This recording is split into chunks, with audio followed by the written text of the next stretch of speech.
Harvard Divinity School. The Climate of Attention, November 15th, 2021.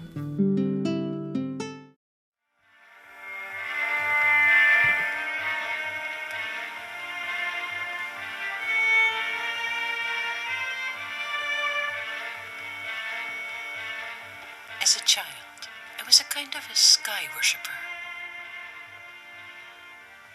This was the Midwest, and the sky was so vast. It was most of the world. I knew I had come from there, and that someday I would go back.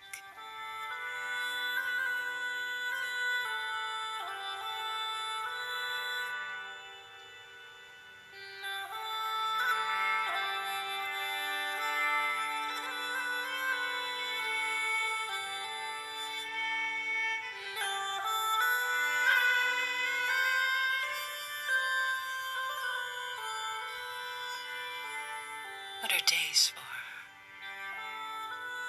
To wake us up, to put between the endless nights.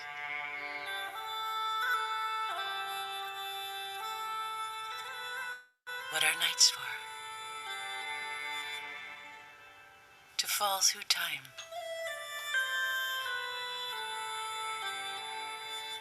into another world.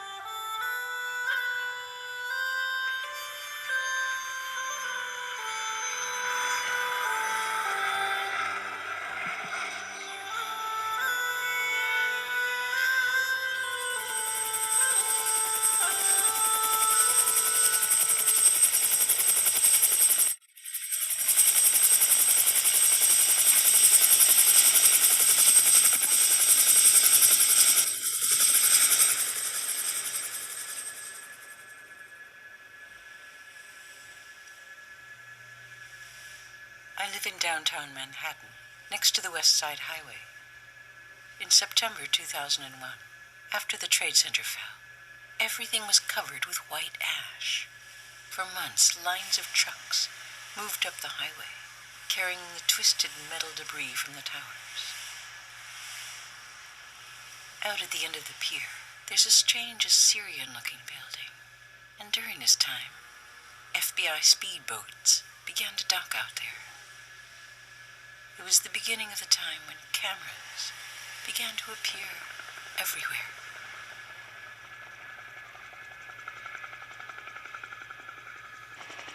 And everything was so loud and such a mess. I tried to get out of town as much as I could. And I decided to go to California, up to the northern mountains, with my dog Lullaby.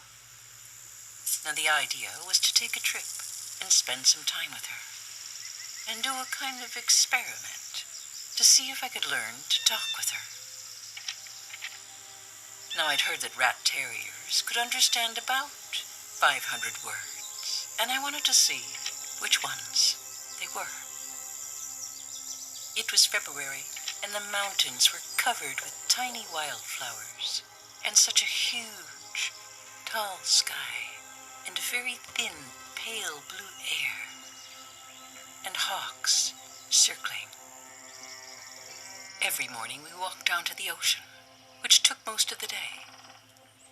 And what happened was, more or less, beauty got in the way of the experiment. It was just so beautiful up there that I forgot the whole project, really. It just slipped my mind.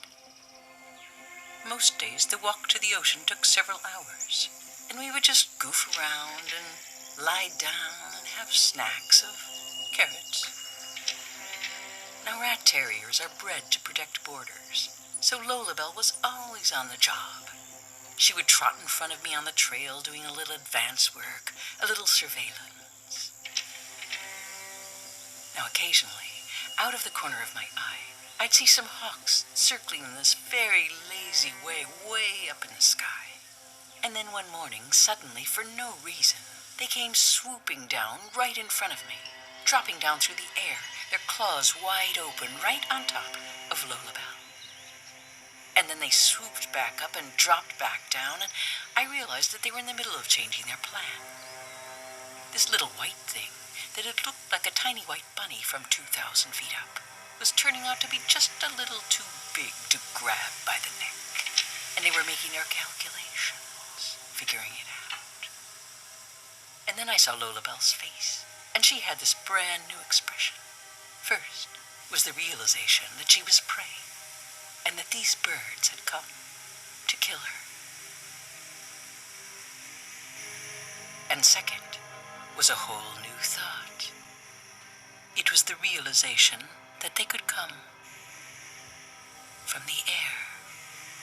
I mean, I never thought of that. A whole 180 more degrees that I'm now responsible for. It's not just the stuff down here, the dirt, the paths, the roots, the trees, but all this too. And the rest of the time we were in the mountains. She just kept looking over her shoulder and trotting along with her head in the air, her eyes scanning the thin sky, like there's something wrong with the air.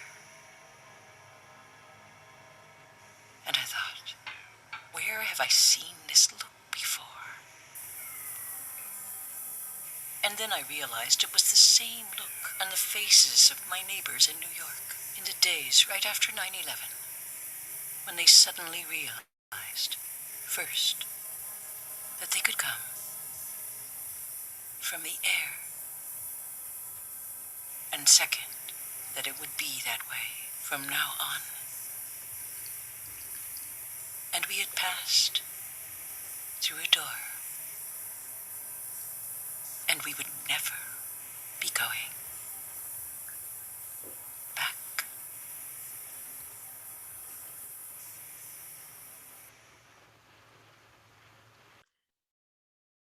Good evening, dear friends, and welcome to Weather Reports, the climate of now. I'm Terry Tempest Williams, writer in residence at the Harvard Divinity School. And with a cup of tea in hand, thank you, Brian Kerbis of Theosophy, for reminding us each week of the healing grace of tea, how our state of mind creates our state of being that ripples out into the world at large. I also tonight want to acknowledge Navi Harden, who is behind the scenes making sure that we are here with you with the proper technological savvy. And deep bows to Judy Beals, who holds us together each week as the Director of Programs for Religion and Public Life. And to Diane Moore, who is at its helm and is teaching a class this semester using these weather reports as the spine of her curriculum. To the students of her class and those participating in our weekly fire salons, co-led by Ana del Castillo, we appreciate the depth that each of you are bringing to these conversations. On behalf of the Harvard Divinity School, the Center for the Study of World Religions, Religion and Public Life, and the Planetary Health Alliance in partnership with the Constellation Project, we're grateful to each of you who are listening in your homes and around the world. Please know that we feel your energetic engagement in these weekly discussions, and we feel your presence and are grateful for your comments throughout the series. So tonight, in the climate of attention, we gather with Elizabeth Kolbert, the Pulitzer-prize winning journalist and staff writer for The New Yorker. I respect her integrity and attention to the crucial details of this moment, now identified as the Anthropocene, immensely. I think she's the most important writer we have right now, who's telling the truth and bearing witness to this moment in time. Whether it's within the pages of field notes from a catastrophe written in 2006 about climate change, or the Sixth Extinction, an unnatural history for which she won the Pulitzer-prize in 2015, to her most recent book, Under a White Sky, The Future of Nature, or alongside her stories from The New Yorker. We are engaged, we are informed, and we are left with the questions that she ponders. As I said, I think Betsy Kolbert is one of the most important writers of our time. Her truth-telling from all corners of the world alert us to what is happening in vivid and at times heartbreaking detail. But she also has a quick wit and beautiful descriptions of the natural world that we not only see, but feel, from the description of the Panamanian gold frog to where she talks about very dark eyes through which they seem to be regarding the world warily, or to coral sex, described as a blizzard with crystal eggs. It's easy to understand, and we congratulate you tonight, Betsy, for your latest honor, which is induction into the American Academy of Arts and Letters. Tonight, Sam Myers, the director of the Planetary Health Alliance, will be our respondent, and I will give him a proper introduction later in the hour. But first, I want to share with you a story tonight, something that happened that has everything to do with the Sixth Extinction, with the climate crisis, and the power of art and spirit and community, which is what the weather reports are about. And the fact that it happened today, with Elizabeth Kolbert with us tonight, I wanted to share this with you. This morning, Macy Luo, who is a graduate student at the Harvard Divinity School, painted a 7-foot North Atlantic right whale. What's important to know is that there are fewer than 400 of the North Atlantic right whales now. They feed around Cape Cod, which is less than 2 hours from where we are in Cambridge. Because they feed so close to the coast, they become vulnerable and exposed to fishing gear that tangles around them, lashing them to fishing boats and cruise ships that cut into their bodies. It's known that Cambridge, Massachusetts is 39 feet above sea level, and that the city of Boston estimates that water levels with climate collapse could be 3 feet higher by 2070. That means that Harvard, which was originally a floodplain, a marshland so close to the Charles River, is very likely to be exposed to flooding.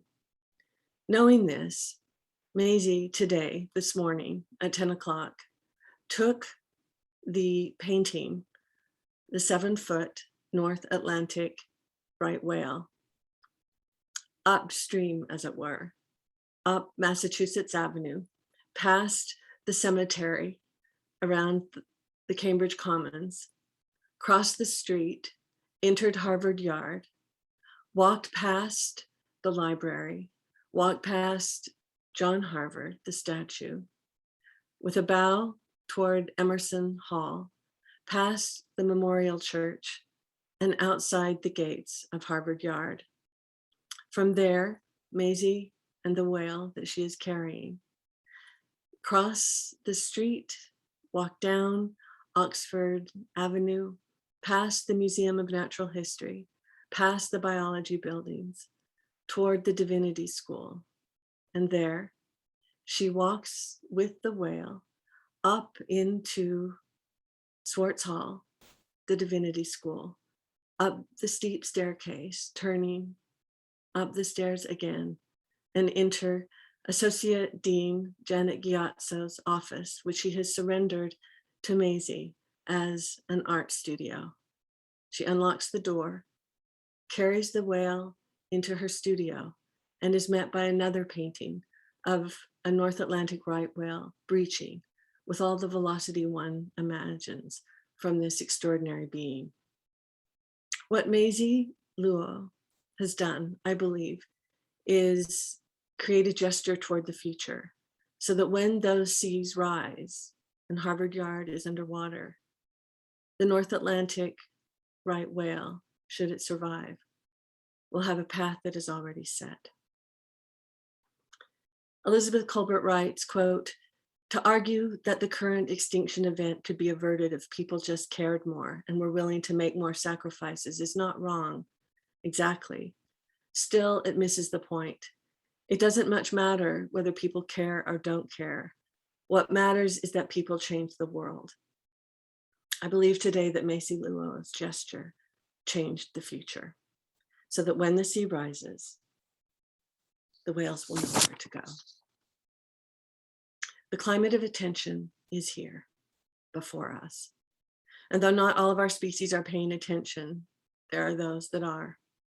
And I believe the animals and plant species among us are feeling this too and are responding in a responsive universe. As Wanjira Mathai and Chloe Regis reminded us last week, activism is born of love. And it is a human engaged response to a responsive world that needs us now, broken and beautiful. Elizabeth Kolbert is a responsive writer to the climate of now. And she is reporting on these changes as we change the world, be it through gestures of art, through gestures of protest, as witnessed in Glasgow these past few weeks, and through gestures, grand gestures of technology, as we will hear tonight in this changing climate of attention. Betsy, welcome. Thank you. Sorry about that. Hi there, Terry. I hope I can live up to that wonderful introduction this evening. It's a pleasure to be with you. I just want you to know how much respect I have for you, how much I've been looking forward to this.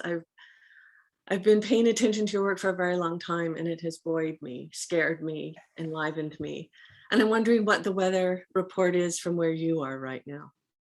Well, I think the weather here, I'm out in Western Mass, and I guess I'd say that both sort of physically and spiritually, I would describe the weather as unsettled. We had a very in the literal sense, we had an extremely warm spring. I'm sure you did. I'm sure the weather wasn't that different out in Cambridge.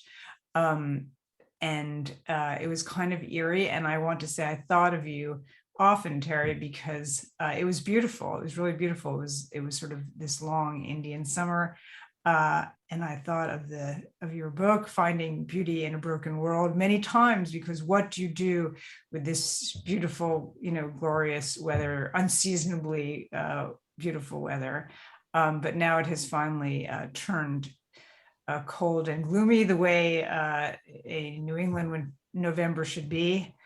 And I would say that, and perhaps I'm projecting here, but I think people have a lot of trepidation. And the political situation is so, to call it unsettled is almost too soft. It's a very sort of scary time and hard to see how we move forward as a country at a time when we so crucially need to come together to do really important things. So I think it's a very, the days are getting shorter. How's that? I wonder, as a science writer who has such fidelity to the truth and fairness, what that's like for you when science is not honored, when truth-telling isn't a virtue in this country right now, and how that impacts you on your work as well as your state of mind. Well, I feel very privileged. So, I'm fortunate enough to, still work for a publication that, does value the truth. And in fact, so much so that, fact checking is a major ordeal still at the New Yorker.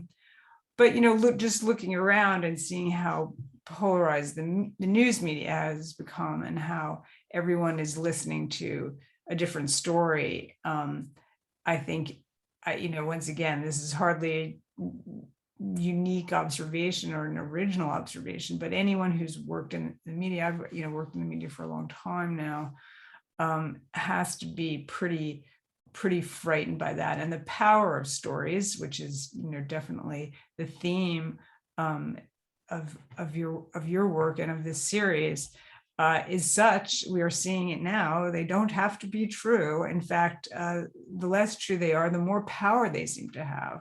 And we see that, in this interesting way when that whistleblower from Facebook testified, and we saw, the algorithms, actually push things that are often, what's sticky, what's really often the most egregious untruths are what gets pushed out there because they attract people's attention. And that's also the theme of tonight, what grabs people's attention. So often it does seem to be sort of swimming upstream, honestly, to be, trying to capture people's attention with the truth. But as I say, I do feel very lucky to still have a job where that is valued. I think you bring up the point, that almost the most egregious story gets the most attention. And I think one of the ideas behind weather reports has been, science has not moved us. Politics has divided us, but the personal witnessing, it's hard to refute that. And, going back over your work again, whether it's field notes from a catastrophe or the Sixth Extinction or Under a White Sky, I am so struck by what you have witnessed and how many places you've traveled and the gift of listening to various scientists and actually seeing the species that are endangered or the remnants that remain. And I'm wondering, what do you do with all that information when it's on the page, but it's left in your body? And I think about you a lot about that, how one of the themes has been about grief and love and how we navigate these waters at this moment in time. And I don't know anyone that's waded more deeply in these waters than you have.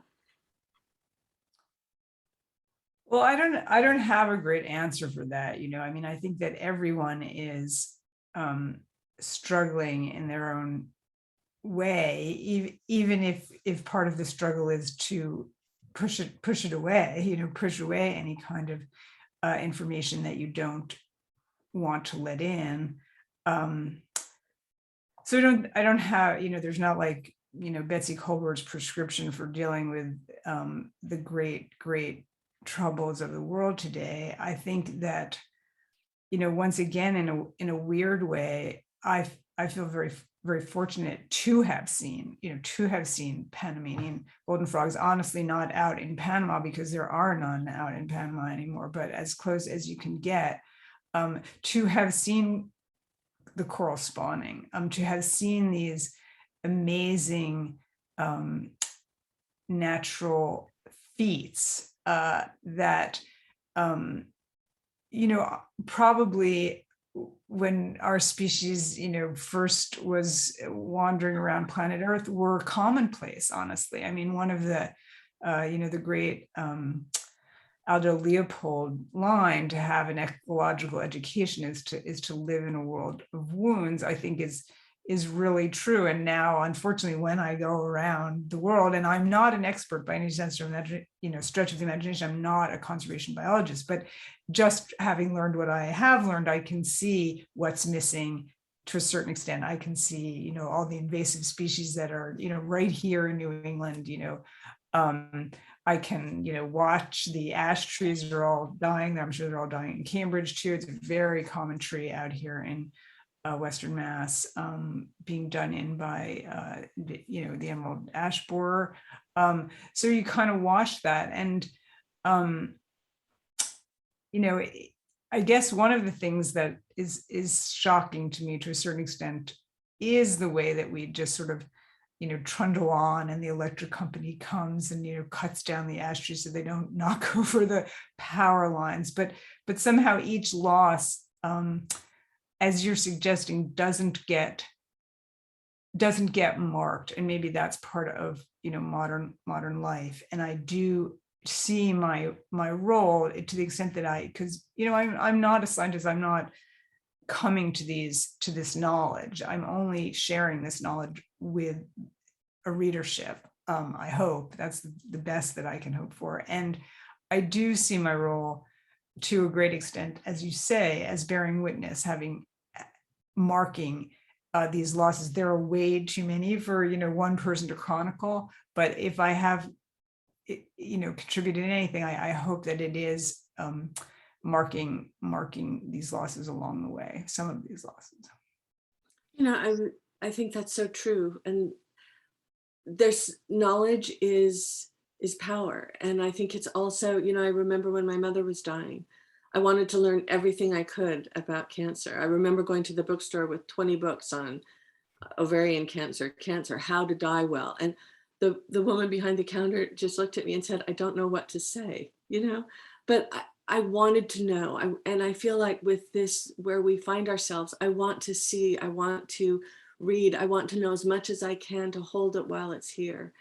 And I feel like one of the questions that you're constantly holding in your work is, how shall we live?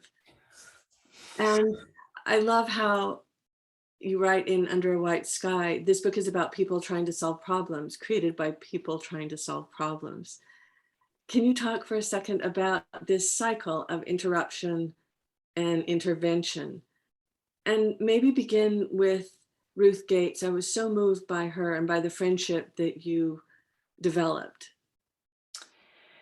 Yeah, sure. So the book, the Under White Sky really began, it sort of started percolating in my mind with a trip to Hawaii, to Oahu. And on the opposite side of the island from Honolulu, there's the Hawaii Marine Biology Lab. And it was run at the time, so this is about 5 years ago, by a very charismatic Englishwoman named Ruth Gates. And Ruth was a coral biologist, pretty eminent. And if you saw the movie Chasing Coral, she was in that. And she was pushing this idea, to see, okay, so coral reefs, just to give a little bit of background, coral reefs are in big trouble. They're in trouble largely because they don't like it when temperatures spike, water temperatures spike. They have a very interesting relationship with symbionts. They get rid of their symbionts, which are the big source of their food, the symbiotic algae. And then when they do that, they basically starve. And that's coral bleaching. Everyone's kind of familiar with that now. And it's happening more and more frequently for longer and longer, and the reefs just can't recover. And everyone in the field had sort of said, well, unless we stop, emitting carbon, which Lord knows we're not doing, reefs are really, they're just not going to be around. They're going to be, I think I quoted a paper, they're going to be rapidly eroding rubble piles. And Ruth took the idea that, well, we just have to do something. We have to try everything. And her idea was this idea of it's called assisted evolution. It was kind of nudging the evolutionary process. Could we give it a kind of nudge, either by hybridizing corals or all sorts of possibilities that they were investigating? And there's a lot of skepticism about it. And I went out there, honestly, very skeptical about it. And from a practical standpoint, I will say I am still very skeptical of it. But Ruth was very charismatic and very, very smart. And her point was, look, we can sit here sort of wringing our hands, or we can try to do something. And the trying to do something, as maybe quixotic as it may be, her charisma kind of got me going on this project. And there are all sorts of people out there in the world who are taking the same attitude. Well, we're just going to have to do something. We're going to have to come up with something, and we're so clever and we're so smart, and we'll have to use all our technological know-how to do this. And that really got me thinking, are we going to start this new cycle of interventions on top of the old interventions to try to correct for or counteract the mess we've made of this planet? And so that is really the spirit in which Under White Sky was written. And it doesn't have an answer, it doesn't have a good answer or a happy answer. It's not like, oh, everything's going to be great. But I hope it does compel people to look at things in a somewhat different way. I can tell you it changed me. The irony that we are the species that caused these problems are now the species that is going to try and solve these problems or undo them. And yet the layering, and that idea of assisted evolution, you think about assisted living for our elderly, assisted evolution. And then I think it is so poignantly revealed again in the Devil's Hole pupfish in Nevada. And Yeah. Can you talk about that a bit? And I was so stunned. I did not realize, certainly I knew the story of the pupfish, but I did not realize that the water quality was affected, which obvious to me now, through nuclear testing. Yeah. So that's a story. The Devil's Hole Puppies is a story that brings together sort of a lot of the great, threads of the American West, as you know. So it's a fish that it's been called the rarest fish in the world. I don't think it really has any rival for that. I mean, right now as we speak, there maybe there are 250 out there in the world. Tiny little fish, about an inch and a half long, iridescent blue. You can kind of, you can look them up on the web. They're really very beautiful little fish. They only live in this geothermally heated pool in the middle of the Mojave. I mean, just the bleakest landscape you can kind of imagine. And this pool is sort of the eruption or coming to the surface of this vast aquifer that's way underground, that stretches for miles and miles and miles. And the water in this aquifer is very old. I mean, it's been down there for many thousands of years. And so they live in this water that's 93 degrees Fahrenheit, would kill most fish instantaneously, very low oxygen. And they can only live there. They're just adapted to that. No one can really figure out how they got there or what they're doing there. But they are victims of, pumping out water out of the aquifer. And one of the backstories to, sort of why people were pumping out of the aquifer, why people were pumping water out of the aquifer, and why they were even there in this bleak part of Nevada, was the Nevada test site, where, all this nuclear testing was being done. And there is a plume of radioactive water that's kind of working its way towards Devil's Hole. But the immediate problem, the more immediate problem, is that back in the 60s, they started to pump water out of this aquifer, and the water level of the pool went down, and people realized pretty quickly that it was really harming the fish. And they tried all sorts of crazy stuff to get the fish to, reproduce. And finally, the case went all the way to the Supreme Court. It's a very interesting case of, should this fish get the water that they need? And that was a 9-0 decision. This shows you how the court has changed. The court awarded the fish the water that they needed, in a 9-0 decision. And but still to this day, the water has never really recovered. The water level has never really recovered, and the fish have never recovered. So once again, all these incredibly elaborate things being done to keep them alive, including the construction of a replica of this pool down to sort of the contours of the rocks, about a mile away in a building that's pretty carefully fenced off against people, and I certainly defer to you as a Westerner, the psychology here, who are so sort of opposed to these conservation efforts, to the Endangered Species Act, they would break in to this facility. So it's sort of a very carefully fenced off facility where no one is allowed in. And I was lucky enough, as a journalist, to get in. I mean, just the intricacy of these stories and the interrelatedness of them, and how one assault yields another, and another, and yet still these biologists who are giving their lives to these species is so inspiring. And then I think about, here we are at Harvard, and a dear friend of mine just passed away yesterday, Atel Adnan, this extraordinary Lebanese poet, philosopher, artist. And I remember visiting her, and she heard that I was now at Harvard, and she said, don't ever forget that Harvard is about domination and control. And she said, she only stayed a year. She was one of 2 women in the philosophy department in 1955. And she said, they harassed us, they made fun of us, they mocked us, and it wasn't that interesting. And then she left, and she felt she was free to become a poet and an artist.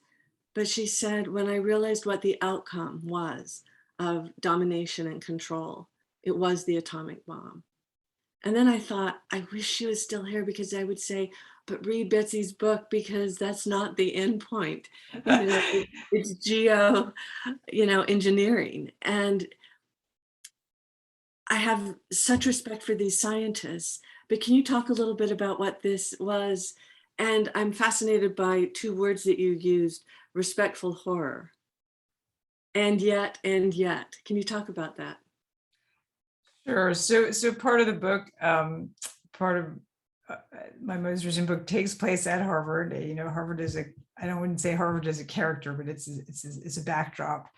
And Harvard is really the center for research into this idea that's called either solar geoengineering or solar radiation management, if you prefer. And the idea behind solar geoengineering is that, we've really heavily, I don't need to tell anyone in this audience tonight, we've, completely changed the atmosphere. We've basically added, half of between a third and a half of all the CO2 that's up there now in the air, is basically was added by us. And that's having all the effects that everyone knows about. And the thing that's really crucial there's a couple really important things to understand about climate change. One of which is that carbon dioxide doesn't disappear. It hangs around for a really long time. It's not like, particulate matter, like if we stopped emitting, how you can deal with smog and things like that, because they just sort of fall out of the atmosphere. It stays up there, for a really long time. So the problem is just accreting all the time, getting bigger and bigger. And the other thing that's important to understand about climate change is that there's a pretty significant time lag in the system, right? So what we're seeing now is not based on, what CO2 concentrations are today, roughly, 417 parts per million or whatever it is today. I haven't checked today exactly, but it's based on, sort of this, let's say, very roughly 20, 30 years ago. So we are just feeling, what was emitted 20, 30 years ago, and our children will feel, what we're emitting today. The full brunt of that warming will not be felt for a couple of decades. And so you could be in a situation where you already have dangerous climate change. We just don't know it yet. And so the theory behind sort of solar geoengineering is you may reach a point where you feel compelled, and I use that word very, very broadly, to counteract climate change, because you can't stop it. This whole idea of solving it, stopping it, reversing it, that is not happening unless, and there's one, arrow in this quiver, or so far that anyone has thought of, you manipulate the stratosphere. You send up some kind of reflective material, and you actually reflect sunlight off the top of the stratosphere, and you actually have less direct sunlight hitting the earth, and that would have a cooling effect. And that could, once again, in theory, counteract some of the effects of having dumped all that CO2 in the air. And the reason that we know that this is, it may be very difficult to do, but we know that it is sound, the science is sound, is that that's what volcanoes do. They put up a lot of sulfur dioxide, and this forms these little tiny droplets that are very reflective. You get beautiful sunsets, and you get a cooling effect after volcanoes. So the idea is we could mimic volcanoes and counteract some of what we've, some of the warming. And this is, the folks at Harvard, very, very, very smart bunch of physicists and chemists, atmospheric chemists, are at this point have done a lot of, modeling, just computer work on this. They wanted to do a little experiment, a tiny little experiment this past summer. There was supposed to be an experiment out of a balloon, but it was, as you can imagine, incredibly controversial. This was supposed to happen in Sweden, in northern Sweden, and it was delayed. I'll say delayed, halted, delayed, because of opposition on the ground in northern Sweden, in a sense that they needed to consult more with the folks there. Even though I will say, that this experiment would have had no effect, no actual, physical effect. It was really just testing some equipment. But because this idea is so controversial, it attracts opposition wherever it goes, and that may well be, rightly so.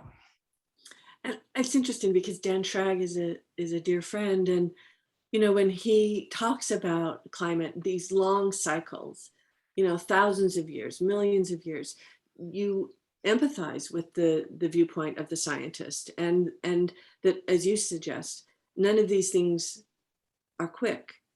And so their drive to find out what could cool quickly, and without the moral judgment, but just meeting a need. And yet you question one of the scientists, and he snapped back at you, which I thought was interesting, and said, "You are leading with your bias." Yeah. I mean, I sort of I put, geoengineering in this long line of interventions that have, had very mixed effects. Introducing, I think I used the example of introducing cane toads in Australia, which is another chapter in the book, but which were purposely introduced, these toads. They were supposed to eat, cane toad grubs off the sugar cane. They instead took over, the entire country of Australia, have wreaked ecological havoc. We have, I could tell you 10, 20, 30 stories like that, but I will not, bore you tonight with them. And I said, well, isn't this just another example? We're just, we'll set off, we'll do this, that will have all these unintended consequences that, will be, the cure is worse than the disease. And David Keith, who is the scientist you're referring to, said, well, that's, you're kind of loading the dice here by asking the question that way. And that's true to a certain extent, But I appreciated that, because, and it brings up the question, and forgive me for being personal, but, you have such a sense of fairness. You have immense integrity with your facts, and led by your curiosity.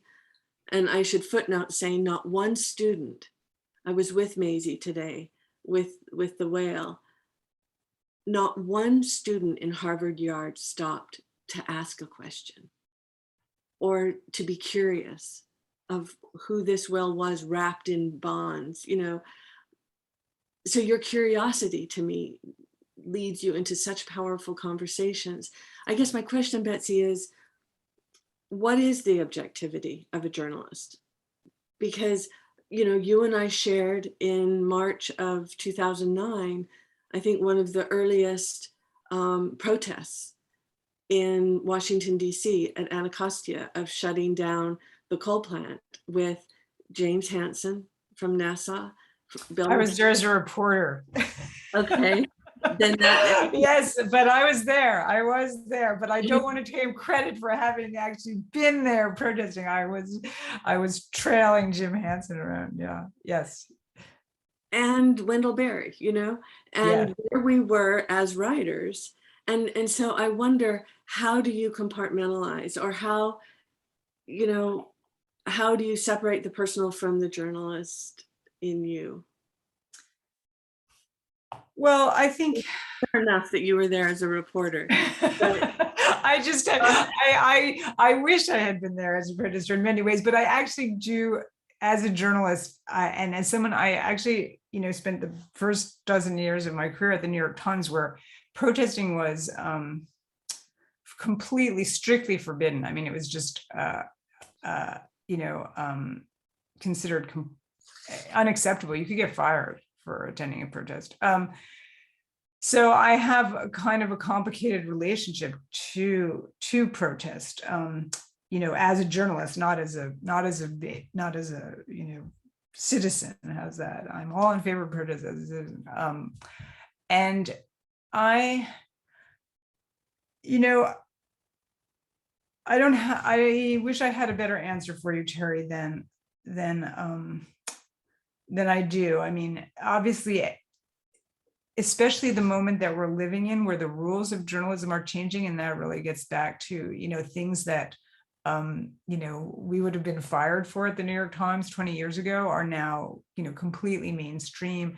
There was really a very strict, sort of language police. And I don't, it sounds bad. I don't want to say, but it was sort of bleaching out your opinion as the journalist. And I mean, I covered all sorts of, I covered politics for a long time. I covered all sorts of creeps and, charlatans and clowns and, but there was a New York Timesies and you covered them in that language. And that is increasingly changing. And as a sort of old style New York Times reporter, I worry about that even in the pages of the Times, even when I agree with people's opinions, I do worry that our language is becoming everything now is immediately identifiable. I know where you stand on this issue. And I'm sure everyone who reads me, on some level, I also wear my politics and my beliefs, pretty openly. I mean, one of the things I appreciated, two points. One, when Utahns heard you were coming to do a story on Lake Powell, people were so happy, not because they knew your politics, but because they knew that you would shed light on the truth, of what was happening in terms of the drawdown. And also, I think one of the things I respected, which why I'm asking you this, because it seems like it's a tension. And in this book, you were really open about that tension, that there was ambiguity, that with the coral, you were saying, I can see why we need assisted evolution. But then there was a line for you that came out, I think, when you were looking at geo-engineering and dimming the sun, that at what point do we not only think we're gods, but become gods at the peril of the planet. So I think it's such an important tension that you bring to us because we're all complicit, we're all learning. And it brings me to the last point I want to ask you is, I was listening to Hidden Brain with Shankar Vedantam, and he brought up a really interesting metaphor, and maybe you've heard it, that as two strategies, it's like, are we winning or are we losing with climate? And what he was saying is, are we at Normandy or are we at Dunkirk? In other words, do we storm the beaches, we take losses, massive losses, but we win the war? Or are we at a place like Dunkirk where the Nazis were going to take this unless they realized this was not about winning, this was about saving the men that we could, so that then Normandy could happen. And I think about, where do you see us?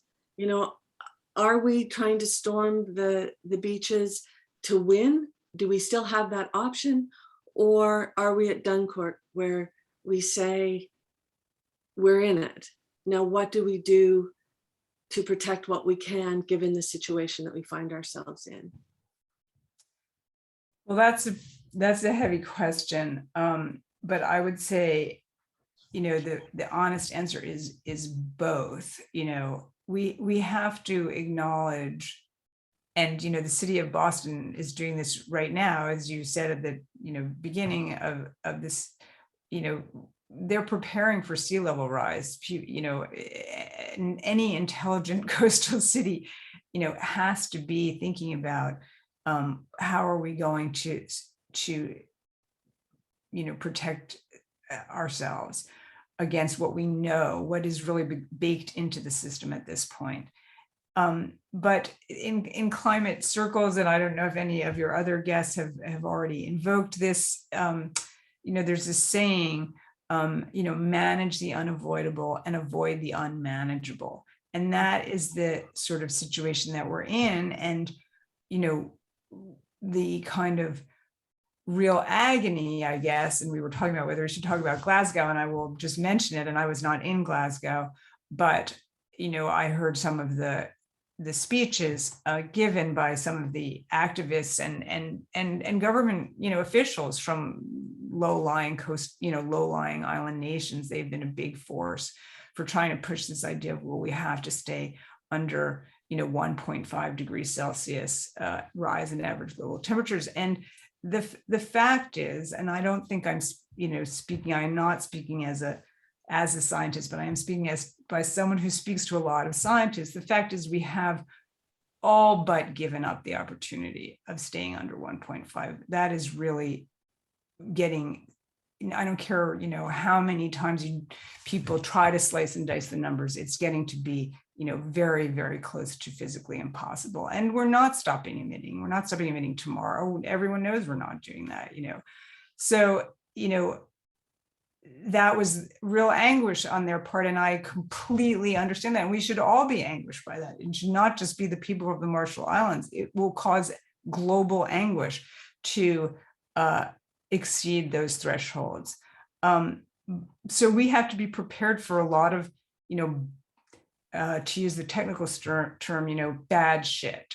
And at the same time, we have to avoid what we can still avoid, and that requires massive effort and massive mobilization. And why one of the reasons, the politics of the US would be depressing under any circumstances, but under the circumstances we are in now, up against the clock, a ticking clock, without a lot of time to, haggle over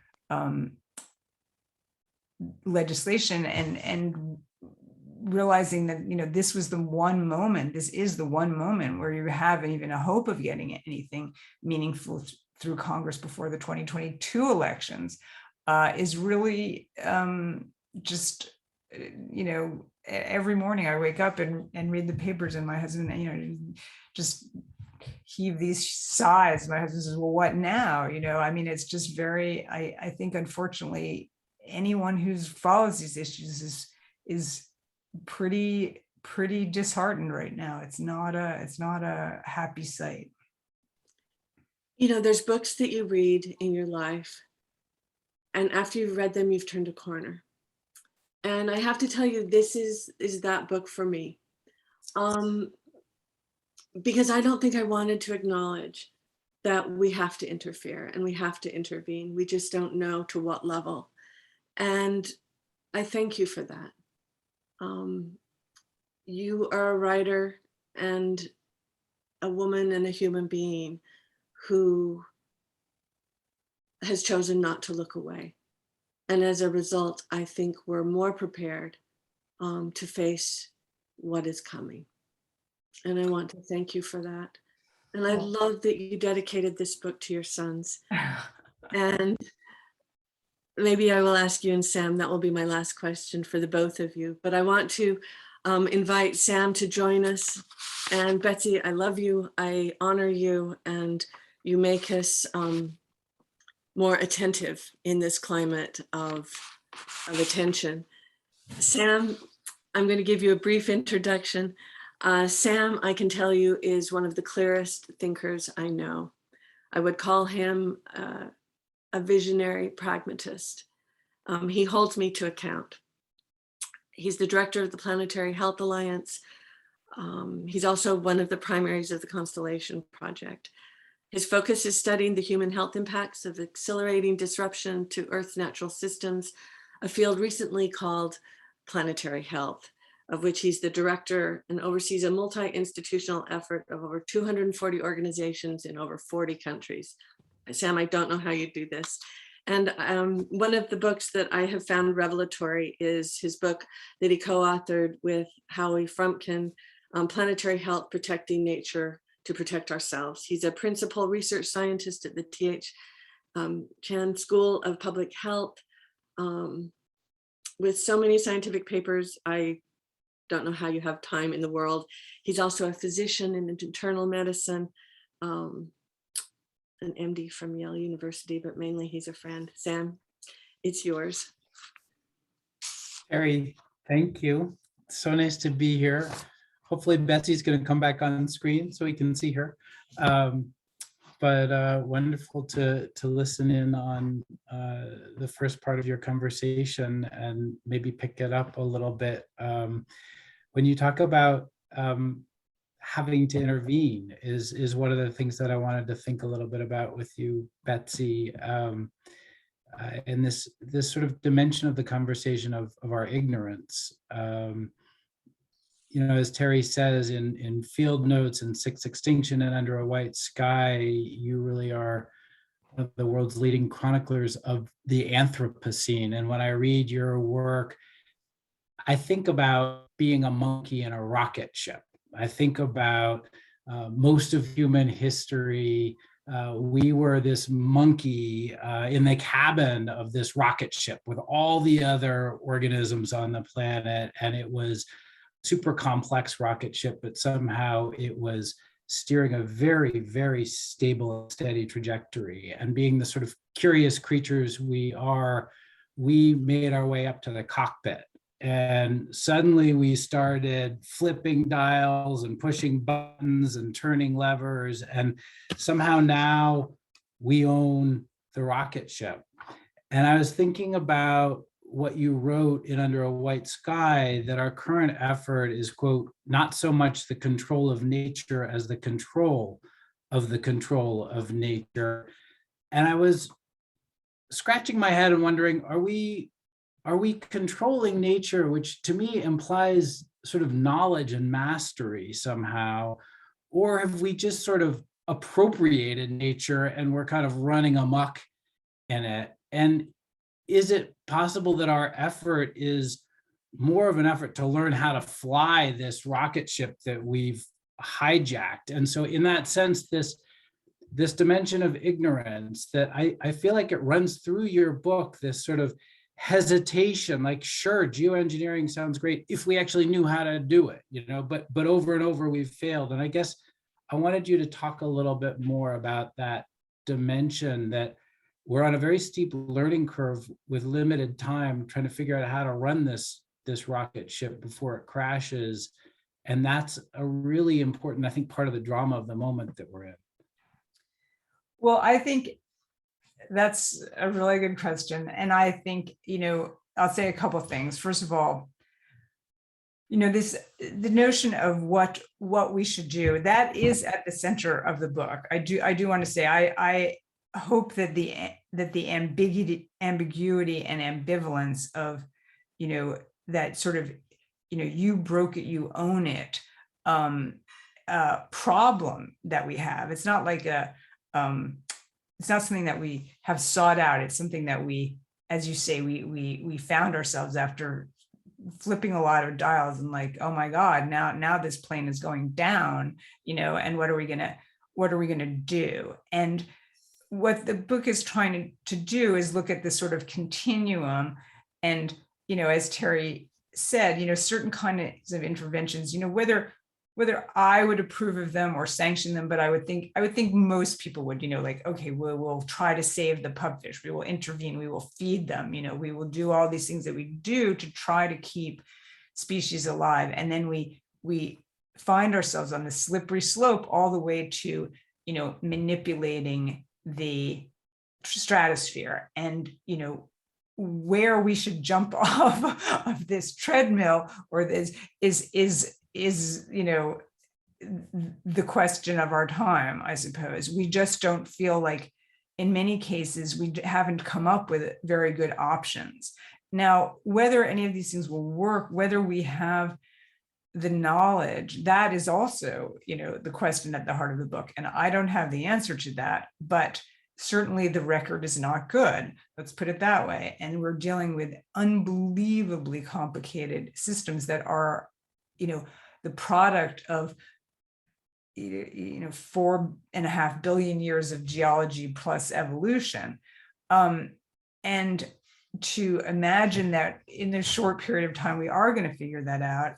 Well, amazing things have happened, as I don't need to tell you, in the medical world. I mean, we have done amazing things like crack open the genetic code of the world and can now go in there and manipulate it with amazing precision. I mean, it's pretty stunning. And what we should do with all that, I don't know, but we better be thinking about it. And just to conclude, I will say the word control, I think, is a very inexact one. And I wish there were a better word. And I really struggled with that. What is the word to use here? And I guess the control of nature, which I was drawn to as this phrase, which was both the working title of Silent Spring, actually, and is the title of one of my favorite books, John McPhee's The Control of Nature. In a way, it's a quotation, I suppose, of those. And whether you would call it control or whether you would just call it some form of, brute domination, we lack a word, or I would be very open to word suggestions for better words. Fair enough. Absolutely. The other thing that I wanted to ask you a little bit about is this idea of sort of human exceptionalism.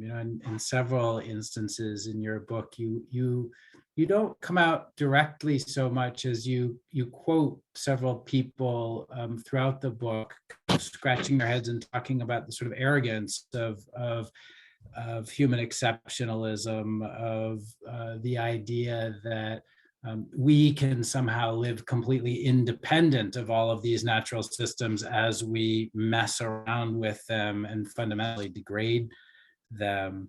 And you don't speak a whole lot about the sort of flip side of that, which is the sort of scientific side of our understanding about our interdependence with natural systems. And that's really sort of my, where I come from is this field of planetary health, which is this very young field focused on understanding the sort of global health implications of disrupting and transforming all of the natural systems on the planet, and understanding how those disruptions come back to affect really every dimension of human health. So quick examples in my own research, I have been looking at how rising carbon dioxide levels in the atmosphere are actually making our food less nutritious. They're reducing the amount of carbon, of protein and iron and zinc in things like rice and wheat, and driving nutrient insufficiency, or how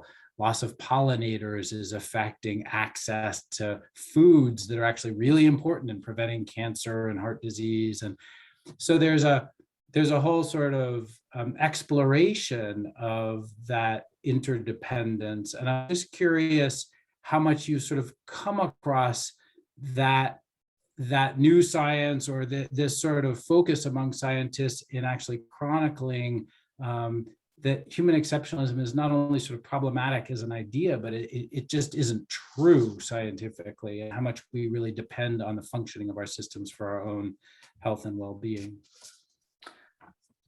Well, absolutely. I hope the book doesn't suggest that, I think that, as you say, there is this kind of, and it's sort of epitomized right now in my view, well, we'll go to Mars, we'll go live on Mars, and it's like, well, have you ever been to Mars? It's really not that conducive, to human life as we know it. And so this incredible, hubris that we could not just divorce ourselves from, the natural world on Earth, but from Earth itself, is kind of astonishing in its breadth and its attraction to people in high places. Has that, and I think that, I hope that one of the themes that does come through in all of my books is that none of this is going to end well for us, not just for all of the other species on the planet. Although I do want to say that I do think that we've already proved to a certain extent that we can live without, a lot of species on the planet, because we've already done them in. And there are 8 billion of us right now, almost 8 billion people on the planet. So the question of our, there's the old Paul Ehrlich metaphor of the rivet on the plane. You can pop one rivet and the system is redundant and you can keep flying, and then you can pop another rivet and okay, well, maybe now you're getting kind of worried, and then you keep going, and eventually the plane will fall out of the sky. And we seem to be wanting to test, how many rivets can we pop? But we have proved, and this is,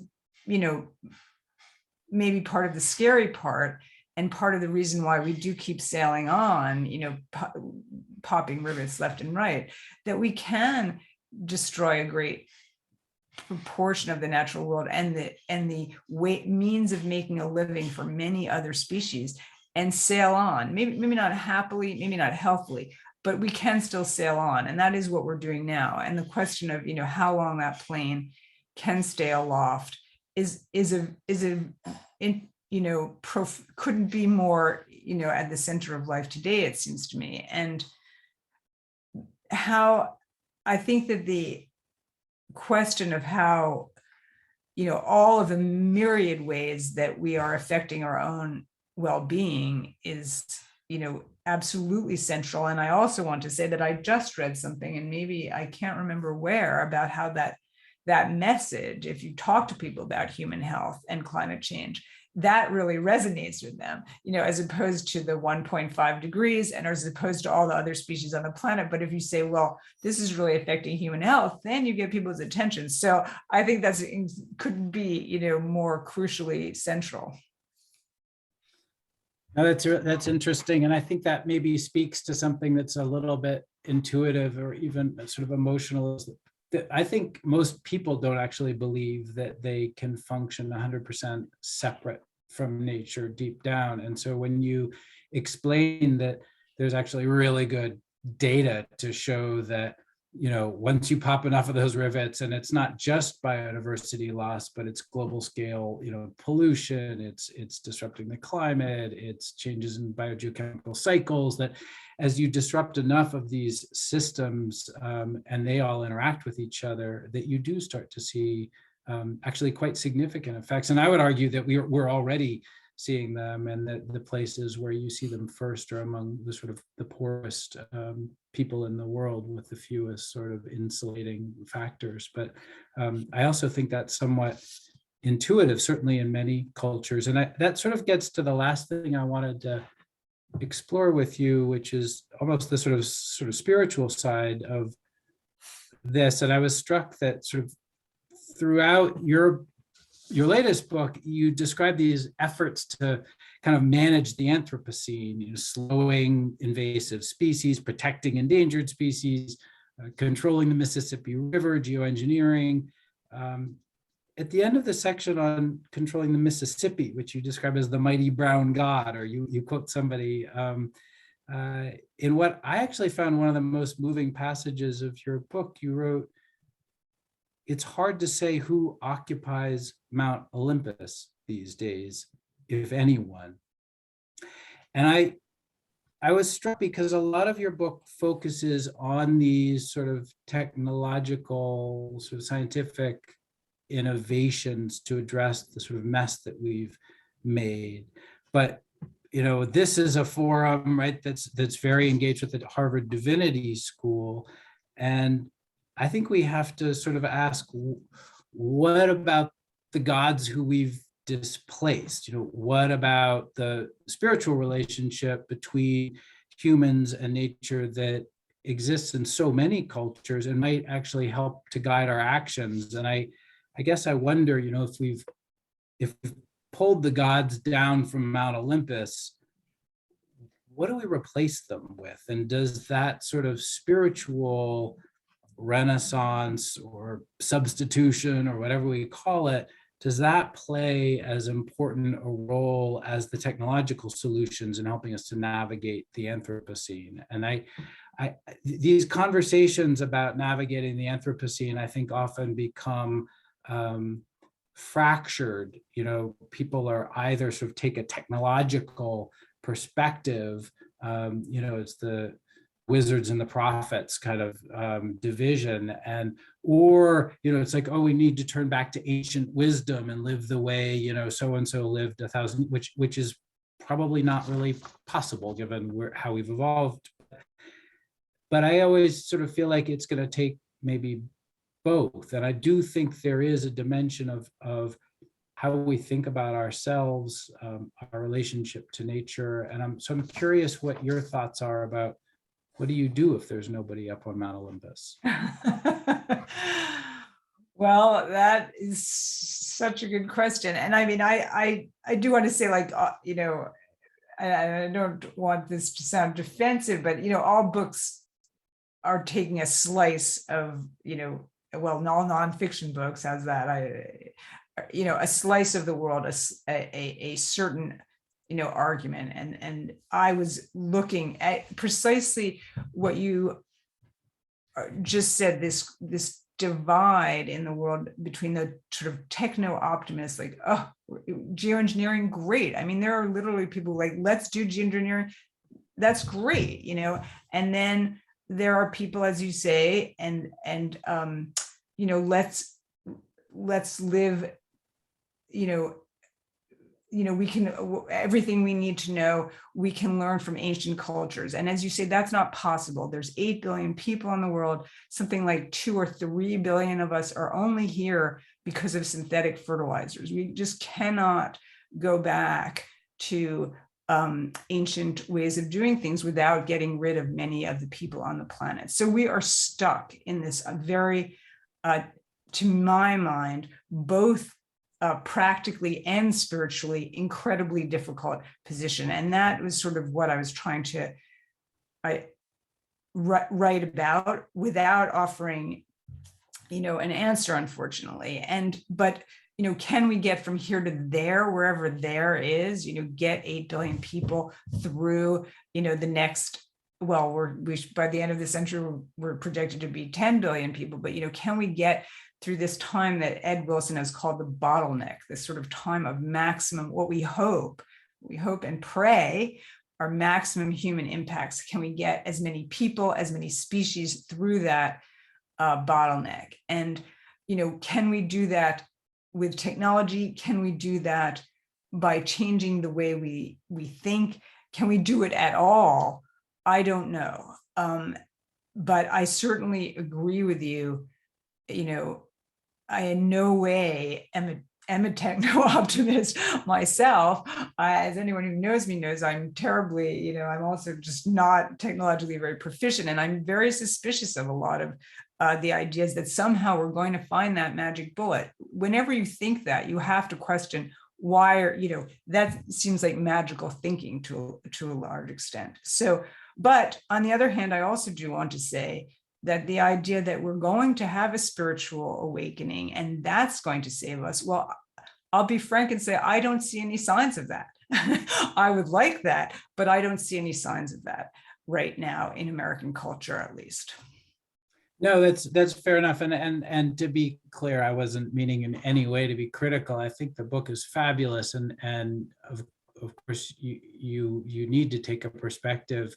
And I actually found the observation about Mount Olympus provocative and important in that context. I would push back a tiny bit on the no signs of the Renaissance, because I think that, to me, what I see in the sort of global youth movement and the kind of activism that's going on is a cultural sort of rising up. It is, I mean, the anti-capitalism, you know, the conversation that my daughters bring home from school is very different from anything I was talking about in the same school, and the skepticism about the way we're living, and I think sort of growing recognition that there's sort of spiritual impoverishment to the sort of way, the sort of dominant way that we're living. I think the recognition of the importance of anti-racism and of indigenous cultures, that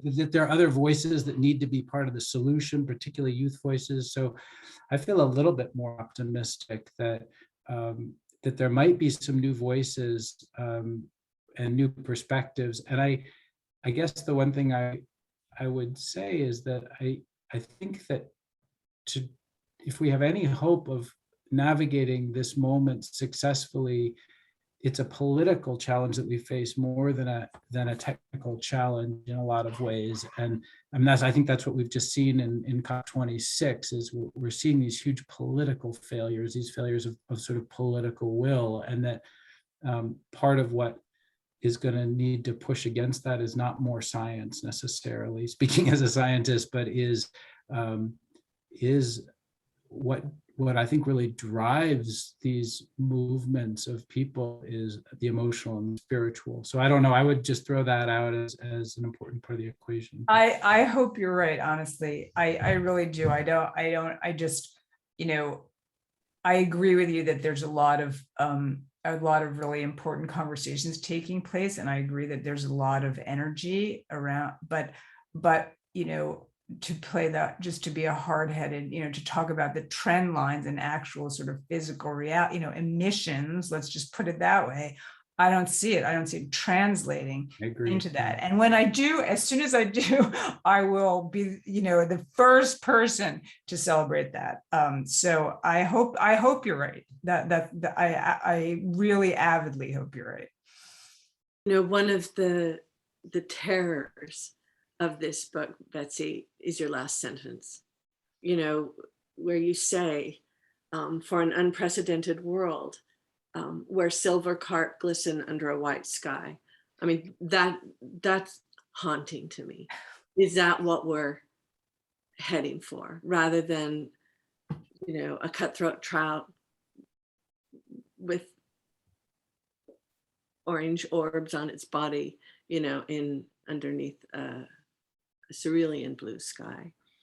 You're both parents, and this is a question I have for both of you, who are both so fierce and truth tellers who don't look away. What's the story you tell your children? I mean, Betsy, you dedicated this to your boys, and I know they're in college, but I wonder, knowing what you know and having them know what you do and write, what's the story you say to your boys? And with you, Sam, knowing how honest you and Kelsey are, what is the story you say to your daughters? Because I think we're all struggling with this in this intergenerational conversation. And what are they saying to us? What are the stories they're telling you? And maybe we can close on that note. I'm interested. Well, I'll bring it back to Harvard. One of my oldest is actually studying climate science at Harvard. So there's nothing I can tell him at this point that he doesn't know way more profoundly, about where things are heading. So I do feel there's sort of like a passing off to the next generation for, the thrill of discovery and the, pain of discovery. How's that? So that's an easy answer, because I don't really have to say much of anything at this point. And what's he saying to you? He's saying that graduate school is really hard. I think, he's a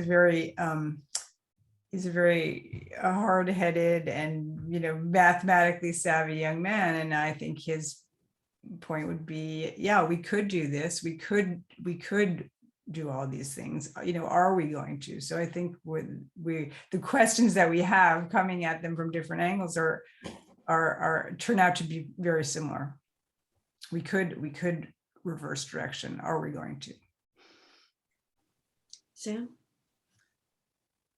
Yeah, thanks, Terry. My daughters are just getting old enough to fully grasp all of these things, and so we talk more and more openly with them. But I say to them what I say to students, which is that what I absolutely believe, which is that this is the most interesting time to be a human being in the history of our species. And it's an enormous privilege to be born in a moment where what we do is the greatest drama of human history. And, we're going to address this set of challenges. And, I think the bottleneck is the right metaphor. And it's not only how many species are we going to carry through the bottleneck, which is how E.O. Wilson used it, but it's how much human suffering are we going to cause along the way.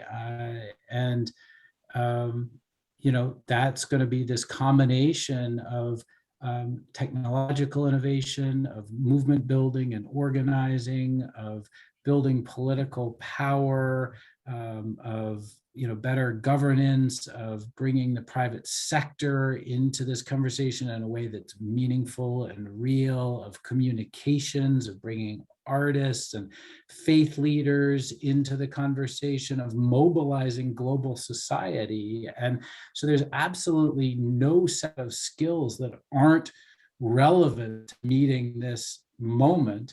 And so, what an incredibly fascinating, exciting time to be alive, and also a terrifying time to be alive. But you have the capacity to make a contribution in a way that almost no one ever has had. So I think you have to focus on trying to meet the challenge, and that's what we talk about. Thank you. And Betsy, last question. So much of your books, what appears over and over again is change. And I'm wondering, in the 2 decades you've been writing about these issues, what has been your most significant change? I've gotten a lot older, Terry. Well, I think I started out, and Bill McKibben tells the story of starting out and he started very young at Elvis when he wrote The End of Nature. You start out, you put the facts out there, and everyone's going to rally around and realize how important this is, and let's get out there and do something. And I think I also started out, I wrote a series for the New Yorker on climate change. It's now over 15 years ago, and it wasn't like I thought, oh, this is going to change, this is going to be the series that finally changes the world. But I did think, well, something has to happen. We can't keep on with this fiction that we don't have to deal with this. But it turns out that humans' capacity for fiction is boundless, and we're seeing that with COVID. I mean, what could be a better example of it? So I think that not to end on a dispiriting note, but I have seen the politics of the U.S. change in ways that I could not have anticipated 15 years ago, and that has been very sobering. And I think that Sam's answer was beautiful, really profound, and I completely agree. There's that idea of the curse, may you live in interesting times. We live in interesting times, and that is both exciting and terrifying at the same time, and one has to try to be alive to the possibilities of the moment as well as to the terrors of the moment. Thank you so much. Thank you for your courage. Thank you for highlighting this climate of attention, and thank you for telling the truth. Oh, well, thank you, Terry, because I also want to say I've been reading you for many years, since even before I think I started writing about climate change, and you've been a really, really profound influence on me, both as a person and as a journalist, as someone I admire deeply, profoundly. So thank you for having me.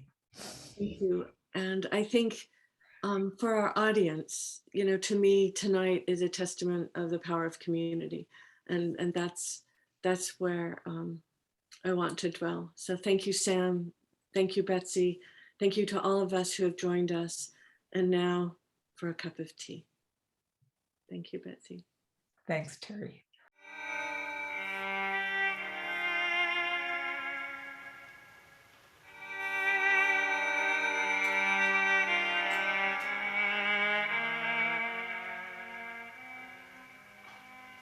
And when you say lie, do you mean the kind of lie that Lincoln told when he was talking to the soldiers who were leaving for the front?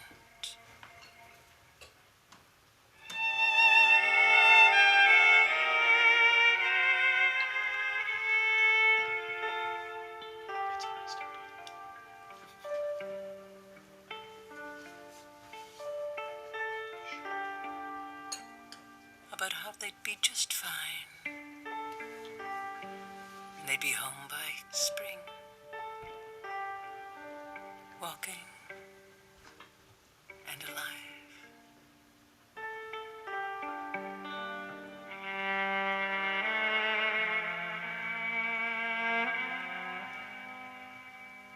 Or do you mean some other kind of lie?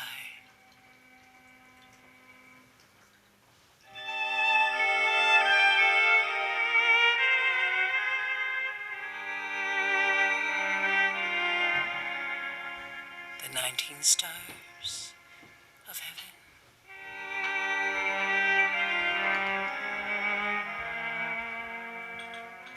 Matched by what they stood for. Constancy. Gullibility.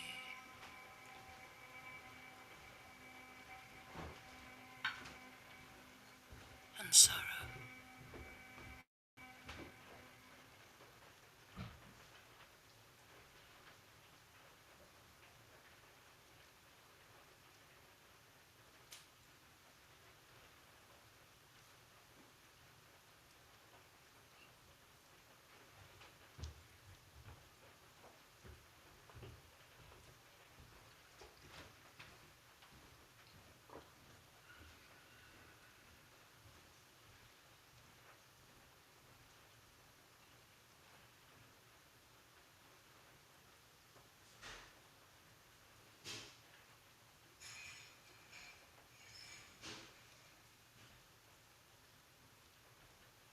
Sponsor: Harvard Divinity School, the Constellation Project, the Center for the Study of World Religions, Religion and Public Life, Theosophy Teas, the Planetary Health Alliance. Copyright 2021, the President and Fellows of Harvard College.